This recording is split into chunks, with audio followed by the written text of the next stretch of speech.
दोस्तों,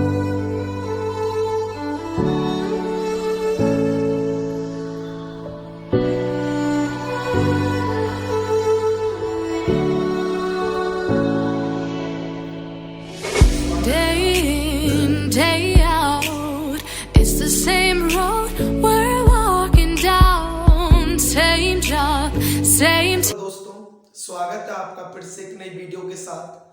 और आज हम पढ़ने वाले हैं फॉर्म्स ऑफ वर्ब। आज हम जानेंगे कि जो वर्ब हैं उनकी कितनी फॉर्म होती हैं और वो कहाँ कहाँ पर प्रयोग की जाती हैं, कौन से टेंस में प्रयोग वो की जाती हैं।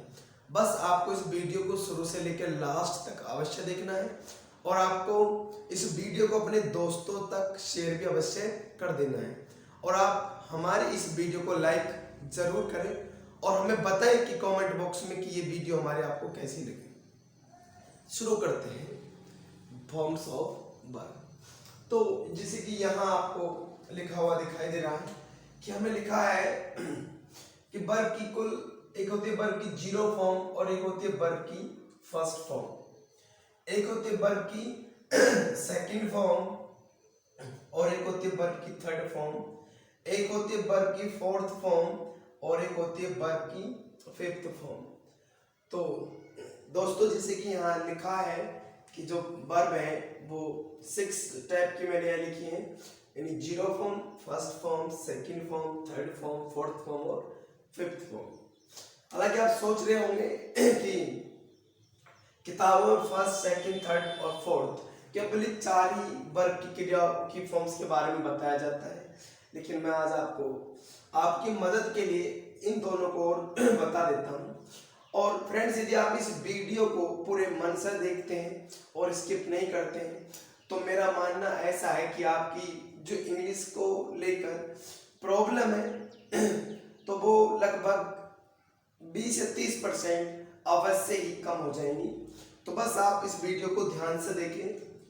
तो जैसे कि मैंने यहाँ लिखा है कि वर्ब की जीरो फॉर्म हो या फिर वर्ब की फर्स्ट फॉर्म हो, वो दोनों दिखने में सेम होती है। लगता है कि भाई वर्ब की फर्स्ट फॉर्म भी सेम होगी और जीरो फॉर्म, दोनों दिखने में सेम लगेंगी, लेकिन उनका जो अंतर डिफरेंस हमको पता चलेगा वो सेंटेंस में पता चलेगा।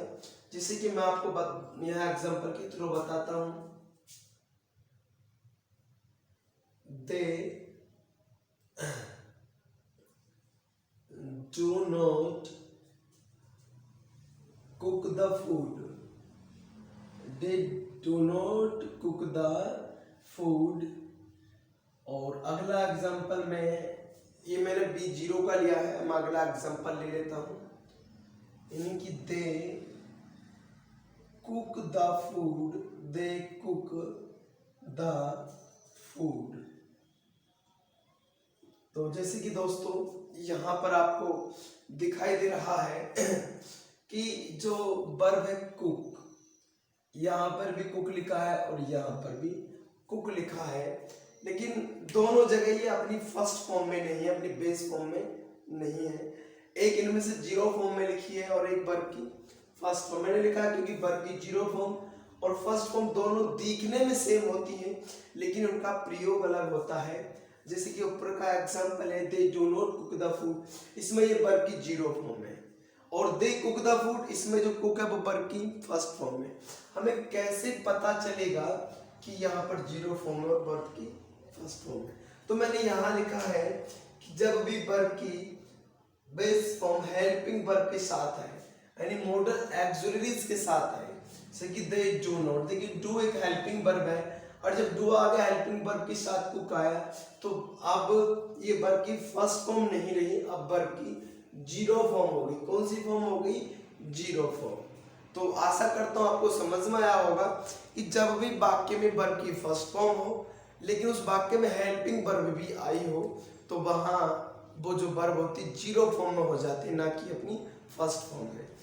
अब अगली तरफ चलते हैं कि जो वर्ब की फर्स्ट फॉर्म है वो हमेशा विदाउट हेल्पिंग वर्ब आएगी। जिस वाक्य में वर्ब की फर्स्ट फॉर्म आएगी उस वाक्य में आपकी कोई भी हेल्पिंग वर्ब नहीं आएगी। और दूसरी खासियत ये है कि उसका जो सब्जेक्ट होगा वो हमेशा प्लूरल होगा, बहुवचन होगा। देखेंगे they cook the food, they cook the food. देखिए कुक के साथ कोई हेल्पिंग वर्ब नहीं है और जो सब्जेक्ट है दे वो आपका प्लूरल है, इसलिए यहाँ पर ये वर्ब की फर्स्ट फॉर्म हुई। अगले पर चलते हैं कि जो हमारी वर्ब की सेकंड फॉर्म और वर्ब की थर्ड फॉर्म होती हैं वो जनरली मैं कह रहा हूँ क्योंकि एक सी दिखाई देती है, क्योंकि उन दोनों को ही हम डी वाली, ईडी वाली, ईएन वाली, टी वाली फॉर्म कहते हैं। क्यों कहते हैं इनको डी, ईडी, ईएन, टी वाली फॉर्म? क्योंकि वर्ब की सेकंड फॉर्म या वर्ब की थर्ड फॉर्म वो फॉर्म होती है जिनके अंत में डी, ईडी, ईएन, टी लगा होता है। तो वो वर्ब की सेकंड फॉर्म भी हो सकती है और वर्ब की थर्ड फॉर्म भी हो सकती है।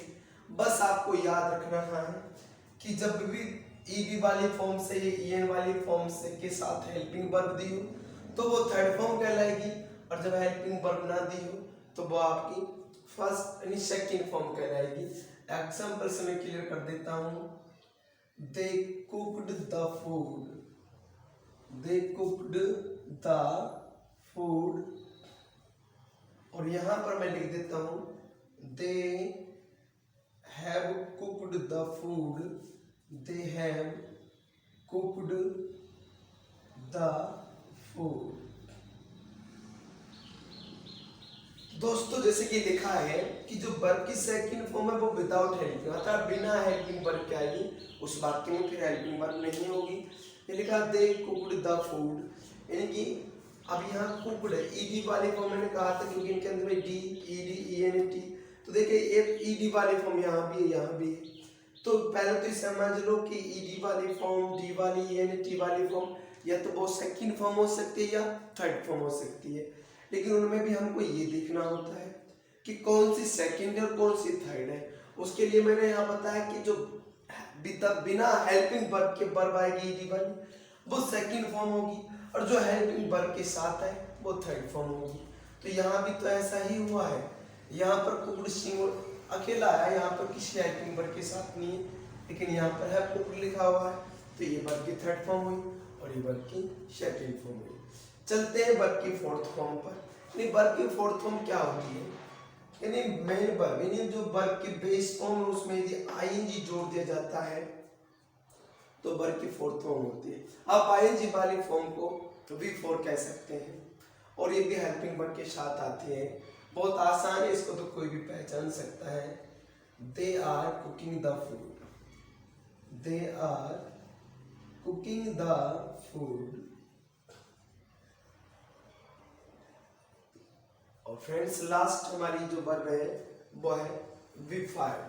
यानी V5 में क्या है कि मेन वर्ब की फर्स्ट फॉर्म होगी, लेकिन उसमें ऐसे यस जुड़ा होता है, तो आप कह सकते हैं कि जो फिफ्थ फॉर्म है वो ऐसे यस वाली फॉर्म होती है, और ये भी बिना हेल्पिंग वर्ब के आती है, जिस प्रकार से विदाउट हेल्पिंग वर्ब प्लूरल थी, यानी विदाउट हेल्पिंग वर्ब की फर्स्ट फॉर्म थी, सेकंड फॉर्म थी, और विदाउट हेल्पिंग वर्ब आपकी वर्ब की फिफ्थ फॉर्म भी है। इसको ऐसे यस वाली फॉर्म कहा जाता है। तो आप याद रख सकते हैं कि बिना हेल्पिंग वर्ब के तो वर्ब की फर्स्ट फॉर्म आ सकती है, या वर्ब की सेकंड फॉर्म आ सकती है, या वर्ब की फिफ्थ फॉर्म आ सकती है, और इसका सब्जेक्ट हमेशा सिंगुलर होगा और कुछ नहीं होगा। Example for she कुक्स the food, she कुक्स the food. दोस्तों आशा करता हूँ कि आपको ये सेशन समझ में आया होगा। आप हमें ये वीडियो आपको कैसा लगा हमारे कमेंट बॉक्स में आप जरूर बताएं, और आपने यदि अभी तक हमारा चैनल सब्सक्राइब नहीं किया है तो आप हमारे चैनल को सब्सक्राइब कर लें, ताकि आपको ऐसी ही रोमांचक जानकारियाँ आगे भी मिलती रहें। धन्यवाद।